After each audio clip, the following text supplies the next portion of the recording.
Tips number 3ல இந்த மாதிரி குட்டி குட்டி பாட்டில்ஸை எப்படி யூஸ் பண்ணுறதுன்னு பார்க்கலாங்க. இது வந்து குழந்தைங்க ஸ்நாக்ஸ் வாங்கி சாப்பிட்ட பாட்டில்ஸ் தான். ஸோ அந்த பாட்டில்ஸ் வந்து ரொம்பவே க்யூட்டாக இருந்தது அப்படின்றதால நான் எடுத்து வச்சுருந்தேன். ஸோ இந்த பாட்டிலுக்கு மேலே நீங்கள் உங்கள் கிட்ட இருக்கக்கூடிய பெயிண்ட் வந்து எடுத்து அழகாக பெயிண்ட் பண்ணி எடுத்துக்கோங்க ஃப்ரெண்ட்ஸ். ஒவ்வொரு பாட்டிலுக்கும் நீங்கள் ஒவ்வொரு கலர் கூட கொடுக்கலாங்க.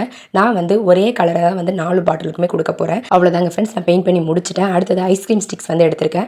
2 ஐஸ்கிரீம் ஸ்டிக் தான் எடுத்திருக்கேன். அந்த 2 ஐஸ்கிரீம் ஸ்டிக்ஸையும் இந்த மாதிரி க்ளூ அப்ளை பண்ணி ஒட்டி எடுத்துக்கோங்க. இப்போ நம்ம பெயிண்ட் பண்ணி வச்சிருக்க பாட்டிலை ஒவ்வொன்றா எடுத்து பாட்டமில் க்ளூ அப்ளை பண்ணி அந்த ஐஸ்கிரீம் ஸ்டிக்கு மேலே வந்து இந்த மாதிரி ஒட்டி எடுத்துக்கோங்க ஃப்ரெண்ட்ஸ். அவ்வளோதாங்க, நம்மளுடைய க்யூட்டான குட்டி பென் ஸ்டாண்ட் ரெடி ஆகிடுச்சு. இந்த பென் ஸ்டாண்டில் சூப்பராக நீங்கள் அழகாக உங்களுடைய பென்சில் பெயிண்ட் பண்ணுற ப்ரஷ் இது எல்லாத்தையுமே வச்சு ஸ்டோர் பண்ணிக்கலாம். பாருங்கள் ஃப்ரெண்ட்ஸ், ஒவ்வொரு பாட்டிலையும் ஒவ்வொரு பெண்ணை இந்த மாதிரி தலைகீழாக வச்சு ஸ்டோர் பண்ணி வச்சுக்க முடியும். சிசர்ஸ் கூட இதில் வச்சு நீங்கள் ஸ்டோர் பண்ணி வச்சுக்க முடியும். பாருங்கள், இந்த மாதிரி அழகாக நம்ம யூஸ் பண்ணி முடிச்சதும் இந்த ஸ்டாண்டில் வச்சு ஸ்டோர் பண்ணி யூஸ் பண்ணிக்க முடியுங்க. இந்த மாதிரி சிசர்ஸையும் நீங்கள் அழகாக இந்த ஸ்டாண்டில் வச்சு யூஸ் பண்ணிக்கலாம். பார்க்க ரொம்ப நீட்டாக க்யூட்டாக இருக்குங்க.